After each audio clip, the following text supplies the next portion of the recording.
كاملين عندنا أعداء، وكل واحد فينا عنده العدو نتاعو.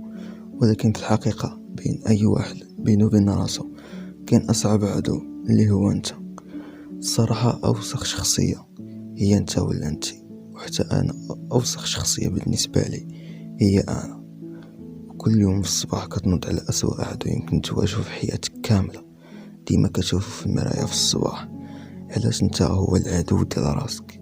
عارف الموضوع يكون شوية قصير، ولكن كنحاول ديما في جهدي ونحط لكم لي فيديو بزاف وما نغبرش، ونتمنى يعجبكم المحتوى ديالي. المهم اسولني علاش حنا هما الاعداء ديال نفوسنا.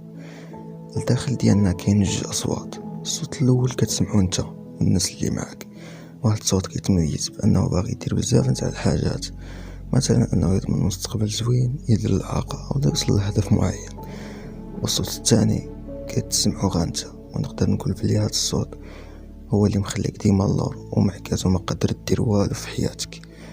نعطيك ابسط مثال، كتشوف راسك مضيعة في النقاط وكتقرر انك مثلا تبدا تحفظ وتراجع من غدا الصباح.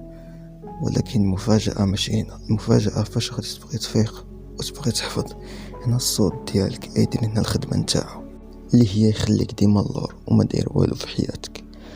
كاين بزاف ديال الحلول باش تخلص من هاد الصوت، اللي هما اول حاجة هو انك حاول تكون ايجابي في اي حالة من الحالات. ثاني حاجة هي تبعد على الناس اللي ما دايره والو في حياتها. وثالث حاجة حاول انك تخرج من دائرة الراحة او من منطقة الراحة. هاد ثلاثة اساسيين بزاف، ولكن الرابعة تكون شوية غريبة اللي مهمة بزاف، اللي هي الرياضة. حاول تدخل شي صال، او لما عندكش امكانيات باش تدخل شي صال حاول انك تبقى تنوض تجري في الصباح او في الليل. هاد الطريقة تخليك دير اي حاجة بغيتيها في حياتك.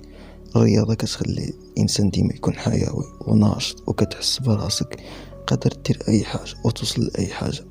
كيف ما وقفتي وكافحتي باش تنوض من الفراش ديالك وتريني، فيمكن انك تنوض وتحقق الاحلام ديالك او الاهداف ديالك. حاول انك ديما تحسن من الوضع ديالك وكون متميز. خصوصا الشباب، ركزوا على المستقبل ديالكم وبعدوا على اي حاجه ما غادي تفيدك حتى شي افاده. ما تنساش واحد الحاجه اللي مهمه بزاف حتى هي، الله كيشوف اي واحد كيتقاتل وكيتعذب على ود الاهداف نتاعو.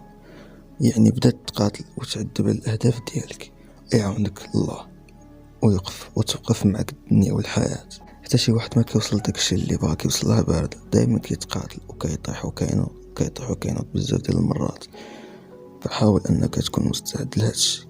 نتمنى الفيديو يكون عجبكم، وتلاقيو الفيديو باش يطلع للناس ونطلعوا واحد الكونتيني زوين. ماكس بارطاج اخوتي، يلا بالسلامه، تشوفوا في فيديو اخر.